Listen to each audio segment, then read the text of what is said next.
to talk a little bit about Donald Trump's cabinet, which is quickly taking shape because my next guest is a contender for a spot in that cabinet. Joining me right now, the CEO of Continental Resources, Harold Hamm. Welcome, sir. Good to see you. Well, good to be with you. Look, let's get this straight. I'm not a contender. I think I've been, looked at for maybe as a possibility, but certainly I've got a full-time job here at Continental. I love what I'm doing, buying oil and gas, and we have a future again, and I'm so excited about that. Okay, so Harold, let me clarify something then, because we've seen numerous reports that you would be the leading candidate for Energy Secretary. I know Donald Trump has talked about how valuable you have been as an energy advisor to him. Are you telling us you're not considering the job? I am not considering a job. I'm going to do everything I can to make, President Trump the most successful president ever. And certainly, if I can do that from the sidelines, I am going to do everything I can. And has he asked you to take the job? No, and I'm not taking the job. And but. All right. All right. Well, Harold, anyway. One of the reasons he sought you out as an advisor is obviously, when it comes to the energy business, you are perhaps the most knowledgeable American in this. I mean, you've been in that energy business pretty much your whole life. You've built your whole career in an incredible company around it. What excites you right now about having this president-elect about to take over? Well, I'm very excited about the fact that, we can get back from the brink of extinction and have a future here in America as oil and gas producers. And, I spent 50 years. This is our 50th year and doing what I love to do, and that's buying oil and gas and produce for American consumers. Mm-hmm. So, right now is great times in America, with horizontal drilling and bringing on vast new supplies of oil and gas. We've done that. Are we going to be able to really increase our supply here in the U.S.? I mean, there was a lot of trepidation about that with the Obama administration. Is that going to change, Harold? Certainly it's going to change. I mean, you get the right people in the right places here and quit targeting oil and gas to put us out of business. I mean, that was what's going on, and certainly the Clinton administration meant to do more of the same. So we're very excited about the Trump administration going forward. All right, speaking of Donald Trump, there's his plane. It just landed there in Indianapolis. He's going to be making his way to the Carrier facility to talk to workers there.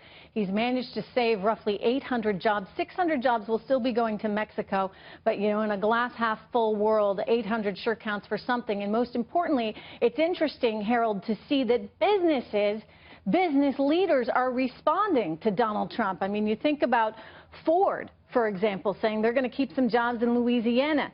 You now see, of course, the Carrier example. Look, I mean, it sounds like there's a new sheriff in town and CEOs are recognizing it. Is that fair? Yeah, well, nobody wants to leave America and go anywhere. We just need a business environment that, that we can be successful here in America. Nobody wants to go anywhere. So, that's certainly true for me and true for our industry and true for all industries. Yeah, but Harold, they've been kind of forced to, right? I mean, you get pretty onerous taxes. You got a lot of regulation in the U.S. And let's not forget, you got cheaper workers abroad that are willing to do the job for a whole lot less. So I hear you. No one wants to leave. What do we need to do as a country to encourage them to stay? Well, the easy thing to do, one thing is back off on some of the regulations. I mean, it's very costly to operate here in America compared to Mexico, for sure.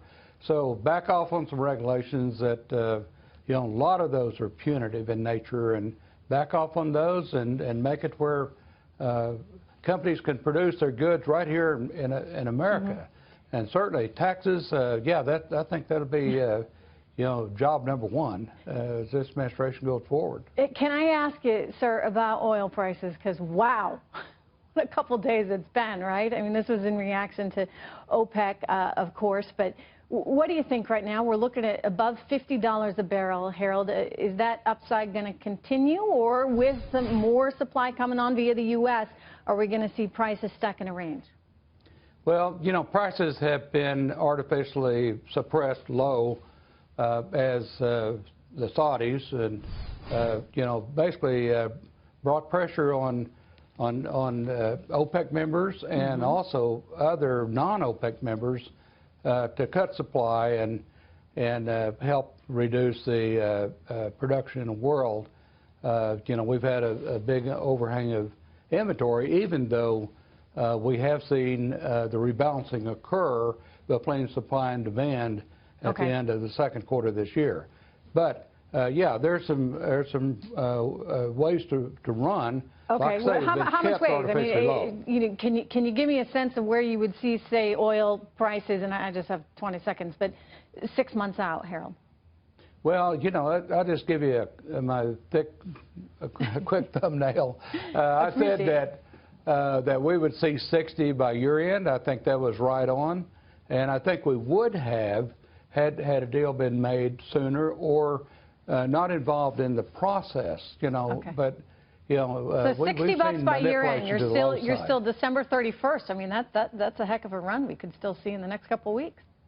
Well, yeah, we're 1st of December, so January 1st, you got a full month to run. It could certainly happen. All right, Harold Hamm predicting $60 a barrel by the end of the year and saying he will not take the position in Donald Trump's cabinet as a Secretary of Energy. All right, Harold, it's good to see you, sir. As always, thank you.